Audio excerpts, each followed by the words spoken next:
And let me tell you why nobody wants to talk to y'all behind closed doors, because y'all lie. That's just the bottom line. You have done it thus far in this investigation. You have done it this far as it relates to this committee. In every single hearing, y'all spin. I don't know how y'all are still standing right now, because you should be quite dizzy from all the spinning that you're constantly doing when it comes to spinning the truth. Texas Congresswoman Jasmine Crockett has been going toe-to-toe with the Republicans and taking them to school long before Marjorie Taylor Greene's racially charged attack on her went viral. This is something that I just can't get over. I can't get over the gentle lady from South Carolina talking about white privilege. It was a spit in the face, at least of mine as a black woman, for you to talk about what white privilege looks like, especially from that side of the aisle. And let me quote your now ousted speaker and what he had to say about the Republican Party and y'all's lack of diversity. When you look at the Democrats, they actually look like America. When I look at my party, we look like the most restrictive country club in America. So let me tell you something. Y'all don't know what white privilege looks like, but I'm gonna show you a little bit of something. You want to talk about a two-tier justice system, and this is the only time that y'all have ever referenced it, when this country has a history when it comes to black and brown folk of having two separate sets of rules. To be clear, whatever happens to your little leader, it's going to be because of the actions that he took. So you can talk all you want to about how January 6th was nonsense, but all of y'all were running at that time. Y'all were grabbing y'all's gas masks and y'all were running to your offices because you didn't know if they were coming to kill you. You should have cared that somebody was there to protect you, but instead you want to play games because you found out that it was your leader that decided that he wanted to propagate an insurrection on our country. So don't tell me that you care about the Constitution, because you don't. All you care about is Trump getting reelected. Crockett refusing to entertain Nancy Mace's dig at Hunter Biden proved to be effective in shutting down her asinine line of questioning. Yes, Hunter has certainly leveraged his family name and position in society for his own agenda and gain, something Trump and his adult children certainly know all too well. They're doing it still in a big way. The difference between Hunter and Donald Trump isn't white privilege or a two-tiered justice system. We all know the wealthy and powerful play by their own set of rules. It's the mountains of evidence and testimony from co-conspirators that have put Trump in the legal position he's in right now. That is something Crockett won't let MAGA forget. So they've had some issues, but these are the hand-picked lawyers for Trump. I'm assuming that y'all have never been Trump lawyers, Mr. Trusty or Mr. Costello. No, I was for a year. Oh, you were? And you still have your bar card? I'm sorry? You still have your bar card? Yeah, well, unless I get targeted for daring to represent a former president. You have absolutely done a lot better than most that deal with him. So good for you. We talk about what two-tier really looks like.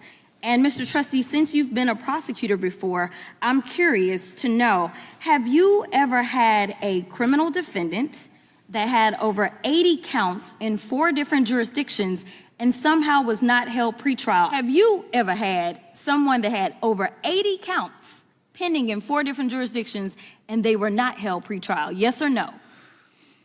Well, no specific recall, but I could answer more if you'll let me. You told me no, and I understand because I hadn't either. Intimidating witnesses. Have you ever had a defendant that you were prosecuting and they were intimidating witnesses and they didn't somehow end up in the clank for at least a day or two?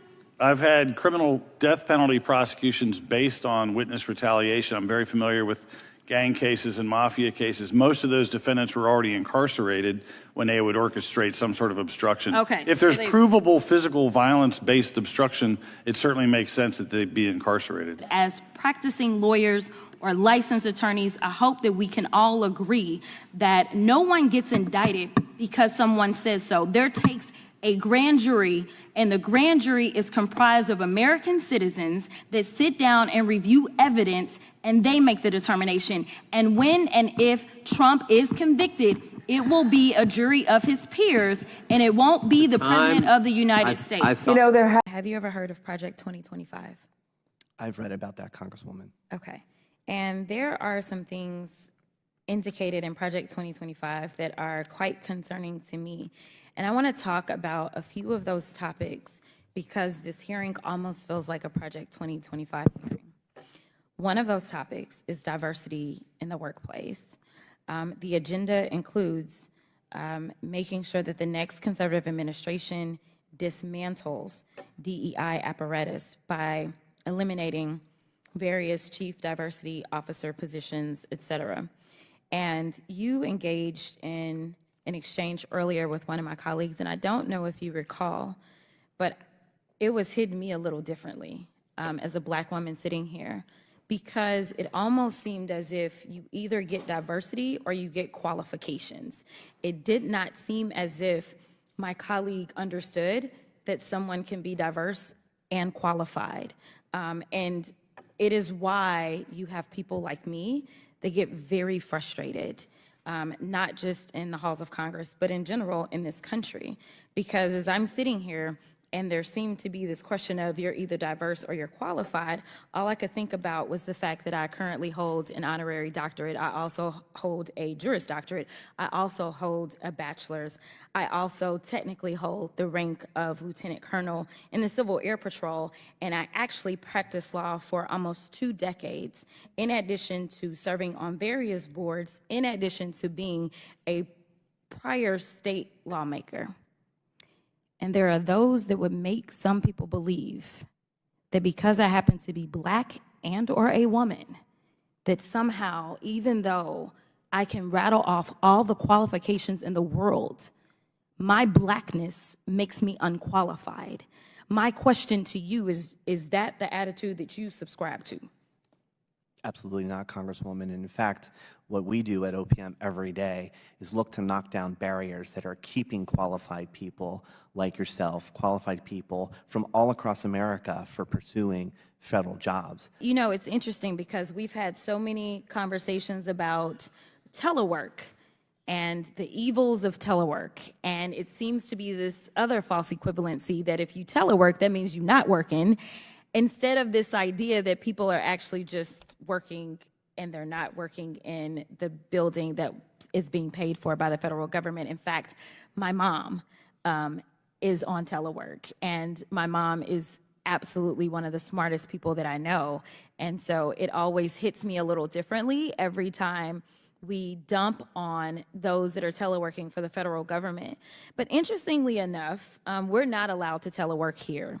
We have to show up. There is no remote voting anymore. But even though we show up, are you aware of the fact that this has been the most unproductive Congress in the history of the Congress? Congressman, I'll leave that judgment to Okay, members well, of I'll Congress tell and you the it media. is, and I've got some numbers for you. So to me, you can show up and still not do a daggone thing. And so it's rich that we have so many opinions to give you and to tell you how to do your job, but seemingly we're not doing ours. Thus far, only 1% of legislation that has been introduced has been passed in this Congress versus the last Congress where it was 6 points higher, and the Congress before that 6 points higher, and the Congress before that 7 points higher. There is no other Congress that has been least productive, and guess what? The last Congress, they could vote remotely, and somehow they figured out how to get it done. So I would just say that we need to be very mindful of when we decide to throw stones, because we may reside in a glass house. Thank you so much for your work.